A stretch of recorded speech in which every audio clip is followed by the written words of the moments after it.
ఇక్కడ జరిగిన ఈ కర్రల హోలీ లోకంలో ఎక్కువ ప్రియమైనది.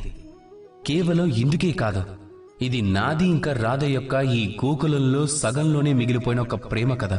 ఇక ఈ ప్రేమలో అందమైన ప్రేమ, సాహసం, వీరత్వం యొక్క భావన ఉన్నాయి.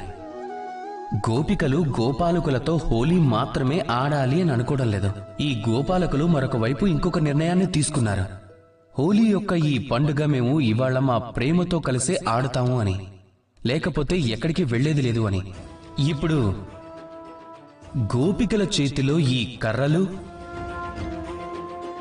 ఇక వారి కోపం, వారి తిరస్కారానికి చిహ్నం.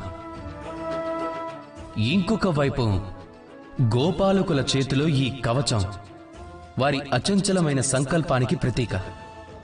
వారు దెబ్బ తట్టుకుంటూ కూడా వారి ప్రేమికకు వారు ఎంతో ప్రేమగా రంగు పూసే తీరుతారు. ఆ విధంగా చివరికి వారి ప్రేమ వారికి దక్కుతుంది. అంటే అర్థం, ప్రతి కోపం మీద, ప్రతి తిరస్కారం మీద విజయం పొందాలి అనుకుంటే సంభవం అవుతుంది. అది కేవలం ఎంతో అచంచలమైన ఇంకా అనంతమైన ప్రేమతో మాత్రమే. అందుకే అందరూ నాతో కలిసి చెప్పండి, రాధా కృష్ణ.